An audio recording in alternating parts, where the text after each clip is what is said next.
各位股東，年又差唔多過完啦，大家又各奔東西啦。過完年之後呢，我哋嘅錢呢要慳翻啲嚟用噶啦。所以今日我就介紹一款性價比好高嘅高香英雄9號俾大家。呢款茶呢，佢係一芽兩葉嘅採摘標準，芽條均勻緊結，手工採摘標準高。我哋泡英雄9號嘅時候呢，水溫就唔好咁高喎，8、9、10度咁就啱噶啦。咁樣泡出嚟呢，佢口感更加嘅順滑香甜。3到5秒出湯。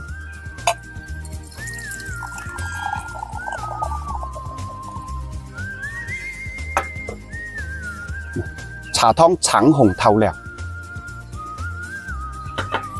，99蚊，到手係4罐，總共1斤嘅份量，仲有2個精美嘅手提袋送俾大家嘅。覺得啱心水嘅，下方鏈接買間返去試下啦。